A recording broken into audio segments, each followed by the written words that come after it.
उठो, जागो और तब तक मत रुको जब तक लक्ष्य प्राप्त न हो जाए। स्वामी विवेकानंद। आज की आधुनिक दुनिया में सफलता की राह आसान नहीं है। जीवन के हर क्षेत्र में प्रतिस्पर्धा बढ़ रही है और इसके साथ ही डिस्ट्रैक्शंस भी हमारे चारों ओर बढ़ गए हैं। स्मार्टफोन, सोशल मीडिया, मनोरंजन के अनगिनत विकल्प और भाग-दौड़ भरी जिंदगी, ये सभी हमें अपने लक्ष्य से भटका रहे हैं। हम कुछ भी हासिल करना चाहते हैं, लेकिन ध्यान केंद्रित न कर पाने की वजह से अधूरे सपनों के साथ रह जाते हैं। ऐसे में स्वामी विवेकानंद का जीवन और उनके विचार हमें सिखाते हैं कि एकाग्रता ही सफलता की कुंजी है। उन्होंने कहा था कि इंसान वही बनता है जिस पर वह अपना ध्यान केंद्रित करता है। इस वीडियो में हम जानेंगे कि स्वामी विवेकानंद के विचारों के माध्यम से हम आज के दौर में डिस्ट्रैक्शन से कैसे बच सकते हैं और सफलता के शिखर तक कैसे पहुंच सकते हैं। स्टेप 1, एकाग्रता की शक्ति, the power of focus. Swami Vivekananda का मानना था कि जीवन में सफलता प्राप्त करने के लिए फोकस सबसे महत्वपूर्ण तत्व है। उन्होंने कहा था, जो व्यक्ति जिस चीज पर ध्यान केंद्रित करता है वही बन जाता है।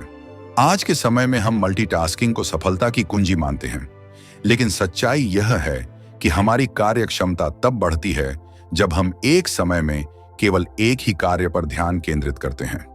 विवेकानंद कहते थे कि फोकस ही वह ताकत है जो इंसान को साधारण से असाधारण बना सकती है। अगर हम अपने दिमाग को किसी एक लक्ष्य पर पूरी तरह केंद्रित कर लें तो हमें सफलता अवश्य मिलेगी। स्टेप 2, आज की दुनिया में ध्यान भटकाने वाले कारक। हम एक ऐसे युग में जी रहे हैं जहां तकनीक ने हमारे जीवन को आसान बना दिया है, लेकिन साथ ही हमारा ध्यान भी भंग कर दिया है। कुछ प्रमुख डिस्ट्रैक्शंस हैं। पहली, social media, Instagram, Facebook, WhatsApp जैसे प्लेटफॉर्म हमें लगातार व्यस्त रखते हैं। दूसरी, स्मार्टफोन। हर मिनट नोटिफिकेशन की आवाज हमें अपनी प्राथमिकताओं से दूर कर देती है। थर्ड, नेगेटिव थिंकिंग और आत्मसंदेह। खुद पर विश्वास न होने के कारण हम अपने लक्ष्य पर फोकस नहीं कर पाते। स्वामी विवेकानंद ने इन सभी से बचने के लिए आत्म अनुशासन, सेल्फ डिसिप्लिन पर जोर दिया। उन्होंने कहा कि अपने मन को नियंत्रित करना सीखो, क्योंकि वही सफलता का पहला कदम है। स्टेप 3, स्वामी विवेकानंद के जीवन से सीख। स्वामी विवेकानंद का जीवन हमें सिखाता है कि अगर हम खुद को डिस्ट्रैक्शन से बचा लें तो हम असंभव को भी संभव बना सकते हैं। कुछ महत्वपूर्ण सबक जो हमें उनके जीवन से सीखने चाहिए। पहला, संकल्प की शक्ति। विवेकानंद ने अपने जीवन में महान कार्यों को अंजाम देने के लिए कभी भी अपने संकल्प को कमजोर नहीं पड़ने दिया। दूसरा, सच्चे उद्देश्य की पहचान। उन्होंने अपने जीवन का एक स्पष्ट लक्ष्य तय किया और उसके प्रति पूरी निष्ठा दिखाई। तीसरा, ज्ञान प्राप्ति की भूख। विवेकानंद ने कभी भी सीखना बंद नहीं किया और अपने ज्ञान को दुनिया के साथ साझा किया। स्टेप 4, एकाग्रता बढ़ाने के स्वामी विवेकानंद के सिद्धांत। स्वामी विवेकानंद ने ध्यान और एकाग्रता बढ़ाने के लिए कुछ महत्वपूर्ण सिद्धांत दिए हैं जिन्हें आज भी अपनाया जा सकता है। पहला, ध्यान, मेडिटेशन। हर दिन कम से कम 15 से 20 मिनट ध्यान करने से हमारा दिमाग शांत रहता है और फोकस बढ़ता है।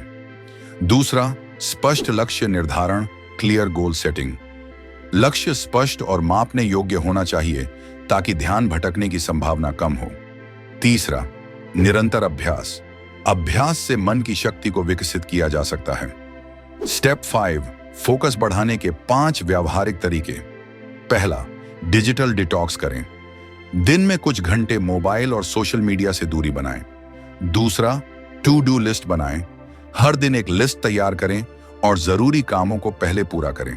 तीसरा, एक समय में एक ही कार्य करें। मल्टीटास्किंग से बचें और एक समय में एक ही कार्य पर ध्यान दें। चौथा, माइंडफुलनेस अपनाएं।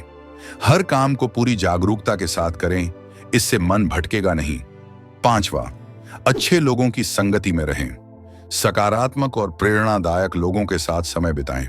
आज की तेज रफ्तार जिंदगी में फोकस करना आसान नहीं है, लेकिन नामुमकिन भी नहीं है। स्वामी विवेकानंद की शिक्षाएं हमें सिखाती हैं कि यदि हम अपने लक्ष्य के प्रति समर्पित रहें और ध्यान केंद्रित करें, कोई भी बाधा हमें सफलता प्राप्त करने से रोक नहीं सकती।